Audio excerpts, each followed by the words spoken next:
Matt, this is Brett Jensen with WBT. I'm just curious with Gross Matos and obviously with KK, if he can't go, if he's limited, how much of a concern is that going into Sunday? It is what it is. We're going to have to just work around it. Have a lot of confidence in Zach Kerr. Bravion Roy, we thought played really well this past game. And then FA will give us some flexibility to, both as a defensive tackle and as a defensive end. So obviously we'd love to have Yetur with us, but he won't be. And KK's doing the best he can to get ready. So we'll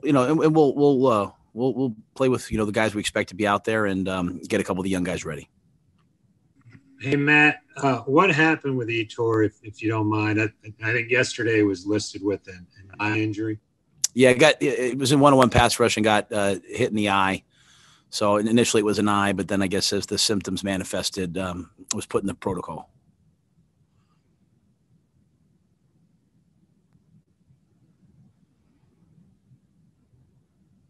Hey, Matt, Phil over from Channel 9.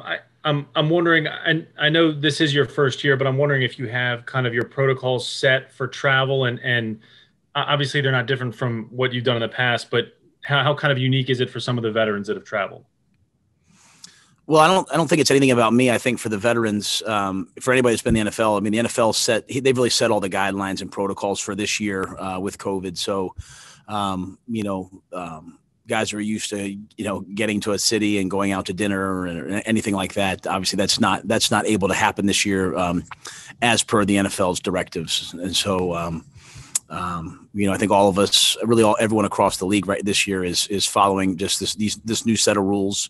And we understand why, and we'll do a great job with it. Hey, Matt, are you traveling later or anything like that, just to limit the time in the different city, or is everything just kind of the same in that regard? No, we'll leave at the same time that I've always left at, and going all the way back to working for Coach Coughlin. I think once we're at the hotel, whether we're there for 8 hours or 4 hours, it's still obviously more than the 15 minutes that is the time to catch something. So I think we're staying at great places. The places that we're staying are all following the strictest of guidelines to make sure that we're safe. And our travel team, Eddie Levins, Sean Patton, I know that they're doing a great job of just making sure that we're distanced, that we're safe, that we're wearing masks, that everything's clean and efficient. So I feel really good about it. Hey, Matt, I know a lot of this doesn't have to do with you in particular, but the Panthers are 2-7 in one possession games since 2019, third worst in the NFL. What do you talk to with the guys in regards to who on offense is going to be the guy that makes that play, who on defense makes that play, or what else goes into those close games in particular? Yeah, I don't talk about the past other than when we first got here. We just said, hey, if you go back and look at the past, a lot of games have come down to one score, and that's really just the NFL in general. I think if you watched, I went home, I watched, the Cowboys game, I watched the Chargers game. All those games came down to one possession. And so, I think for us, obviously we weren't satisfied with it, but, I was on the call yesterday with the Tampa and just when you think about what we've done, we've been practicing together. We went into that game after 4 weeks of actual football practice with pads. I think our guys have done a fantastic job and should be really, really proud of how far they've come. Now, that doesn't mean we're satisfied. We have to go further. But to have whatever it is, 30 new players, a whole new coaching staff, new schemes, and for them to be able to go out there and put together a really good effort, I think speaks really well about the future. And we just have to make one more play. And I don't think it'll come down to any one guy. And the real message is, hey, that one play happened several times throughout the game. And if you could go back to the first quarter, second quarter, third quarter, if we do this differently, the results way different. And so, you don't get to hit rewind in football. We have to play it the way it's played. But I'm really, really pleased with our guys and the direction that they're trending. And this is a real challenge this week. We're playing a veteran team, a really good team. We're going to have to play a really good football. But we'll just keep getting better and better every week. And I know our guys are really excited to go play this week. Matt, this is Miles Simmons. I know you didn't have any turnovers, but you didn't generate any either defensively. Just how do you start to develop that, especially in a divisional matchup like this? I mean, we've got to run and hit. We've got to get our hands on balls. We were in position a couple of times to maybe make a play and didn't. I think all of us, I think it's just, me as a coach, Phil is the defensive coordinator, every position coach, every player. I think all of us just, saying, hey, let's just get one step better. I think you'll see over time that, the playbook will continue to develop. As guys feel more and more comfortable with the things that we're doing, I think you'll see our guys play faster and faster and faster. So, we'll be a great defense when we generate turnovers and when we can eliminate big plays. I think we only gave up 3 big plays. We want to get that number down, but you're exactly right. We have to take the ball away, and that'll be crucial again this week. It'll be crucial really every week, and so offensively, we ask our guys to protect it. Defensively, let's take it away. And but I think you'll see as the year goes on, I think our guys will get more and more comfortable in the defensive scheme. We'll be able to do more and more, and you'll see them flying around and taking the ball away. Hey, Matt. Christian McCaffrey has been getting a lot of attention today for the GQ photo shoot. I'm not sure if you've seen it. Did any of the teammates bring it up to him, maybe rib him about it? I don't know what anyone said to him. I did see it. One of the offensive linemen showed it to me, and I just wish someone would ask me to do something like that. Hey, Coach, Chris Jenkins with Charlotte Vibe. Can you talk about your observations from practice today and things you may need to work on from it as well? I thought today was one of our best practices. I thought there was spirit, there was energy, there was attention to detail. It was a driving rainstorm here, so we went into the dome, the Atrium Dome, and worked together really well. Turned the heat way up, got the humidity in there up to like 93, 94, which will simulate what it'll be like on Sunday. So I was really pleased. Obviously, I just walked off the field. I still have my whistle on, but I have to go watch the tape always to see, exactly what we did right and did wrong. But in terms of energy, spirit, and again, flying around and coachability, I thought it was one of our best days. Hey, Matt, it looks like Chris Godwin is in the concussion protocol. Might not be able to go. I was wondering if you could talk a little bit about the difference between Scott Miller and Chris Godwin and what kind of challenges Miller can present for your defense. Well, Miller is a dynamic player, and you can tell he really has a connection with the quarterback, with Brady. Really explosive, fast, quick, gets in and out of breaks, fearless, big play threat down the field, underneath threat. I think he's really, really, really a special player. And, they have a tremendous receiving core. It's one of those deals where if you try to double one guy, there's someone else that they can always go to, and that includes the tight ends. But I think Miller's, just doing some introductory study on him early on, you could tell right away, like, hey, this guy's really, really a dynamic guy, and he'll be quite the challenge. Hey, Matt, Jonathan Alexander. Hope you're doing well. Who are some other people, aside from Miller and Brady, who really stand out when you look at the film? Just of their offense or of their defense? Defense. Oh, I think of that. Well, I mean, they're defensively. I mean, they're front. I mean, they've got Golston, Vita Vea. They've got Sue. They've got big, powerful guys inside. And I think if you go back to last year, I think they're number 1 in rush defense, number 1 in not allowing explosive runs. So, they're going to bring safety pressure. They're going to load the box. They're going to make it really hard for you to run the ball, and then they're going to bring pressure. And they have guys who can rush. They have Jason Pierre-Paul, who I was with way back at the Giants way back when. And I mean, he's still a dynamic, pass rusher, great player.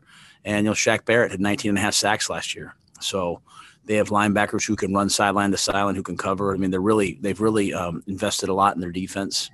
And schematically, like I think I said yesterday, I think Todd Bowles does a great job. He's a great man, great coach. And they present a lot of issues for you. They're going to load the box. They're going to bring pressure. And, they want you to play under duress. And so to me, we have got to find a way to keep Teddy clean and find a way to run the ball against the best rushing defense in the league. Hi, Coach. Vashti here with Carolina Blitz. You talked about the importance of practice and then also making an improvement from week 1 to week 2.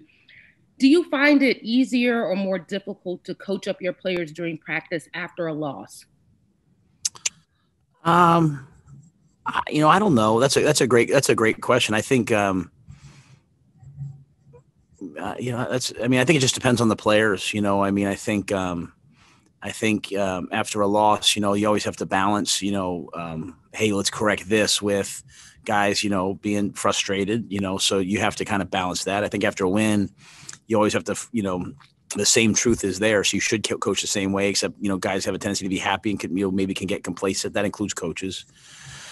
So my whole thing has always been to just try to find the truth, find the good, find the bad, build off the good, correct the bad. I think for us, the unique thing is this past week was really our first time together, being out there, being in battle together. And, even when you're in scrimmages, you're going against the guys that on game day are going to, be giving you energy on a scrimmage. They're going against you. They're on the other sideline. So I think for all of us, we were able to come out of the first time being together and say, okay, this is how it went. This is what we need to do. These are the things we need to improve.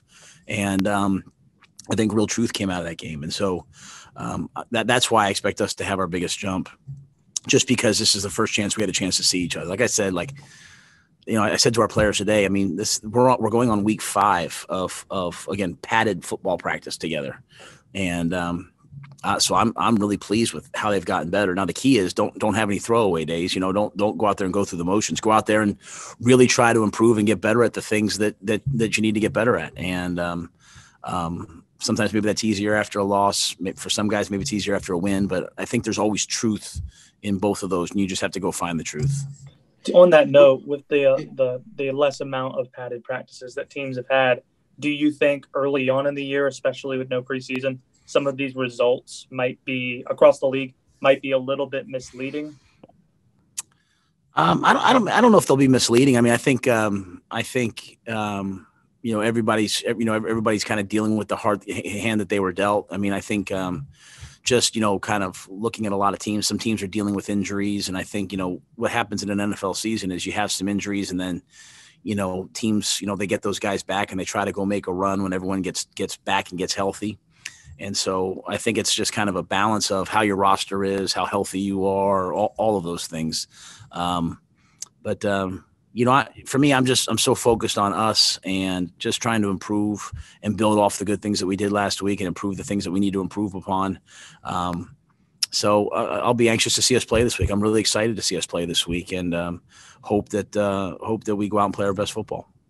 Hey, Matt, Steve Reed with the Associated Press. I like the glasses, by the way. They look good. The Bucs were one of the few teams really that shut Christian down last year. I think they held him to 67 yards in 2 games. Did you go back and look at those 2 games and see what they did against him? And if so, what did you learn from that? I've watched those games. I've watched, offensively, Joe and his staff, they broke down every game from last year. I think it's the same thing I said earlier about what they do defensively. I mean, they're the best run defense for a reason. Last year they present real challenges to you. You have to take advantage of the opportunities that you get, because they are going to play really hard. They're going to load the box, and they're going to bring run pressures, run blitzes that make it hard to run the football. And so the thing that we have to do is we have to take advantage of our opportunities when they're there. And also, you can't force a square peg into a round hole sometimes. If the other team is determined to take something away, then you have to be well-rounded enough that you can turn to something else. And I think that's, as we've tried to put, the offense together, the offensive roster together, adding Robbie, building off, Curtis and DJ and adding Seth in and all the different guys we have on offense. We want to be well-rounded where, if you take this away, then we can turn to this and just be able to play back and forth. And so that's the challenge. A lot of that'll be on Teddy's shoulders to get us in the right play. And, it's something we're working on right now. Hey, Matt, how has Donte looked this week? And then you had mentioned maybe trying to get Eater on the field a little more. With him in the protocol, who do those snaps fall to? So Donte's looked great. He looks like he'll go out there and play really well. And, so he looks fine. I think part of the load at defensive end will just will be Weatherly playing more, and I think FA stepping into that role. I think those are really the two main guys that'll play the most. Hey, Coach, this is Chris again. Similar to a previous question, how have you seen Alex Armah handle himself this week, and as well as his teammates respond to him? Yeah, I don't think anyone thought twice about that play after that play was over. I think the good thing about this team is everybody realized that while the game came down to one play, it wasn't necessarily just that one play. There were lots of plays on there. So I think everyone's just trying to handle their own business. I think the defense is trying to improve.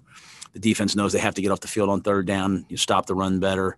Offensively, we know we can't kick field goals in the red zone. We've got to score touchdowns. So special teams wise, we can't have 2 penalties. I think all of us, we're going to be the type of team, the type of organization, hopefully, where everybody comes out of a loss and says, this is what I need to do better. And hopefully when we come out of a win, they say, hey, this is what I need to do better. Like I said, there's real truth in both.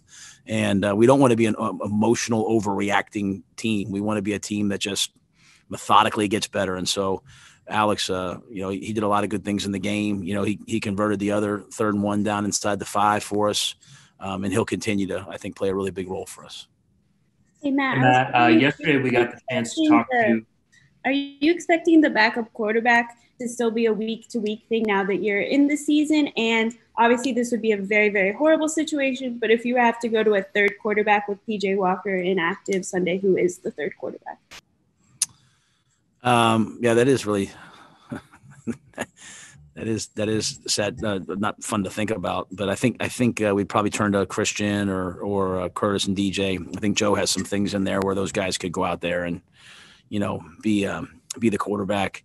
To answer your question, we're taking. I mean, we're going to take really every position week to week. That and some positions are so they're so clearly sewn up that you don't have to.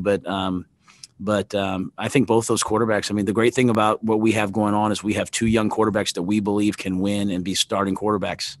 And so, when we finish practice, we have the twos get extra reps so that we continue to develop the whole group and both, as well as both those quarterbacks. So, yeah, I would anticipate that being a week by week decision.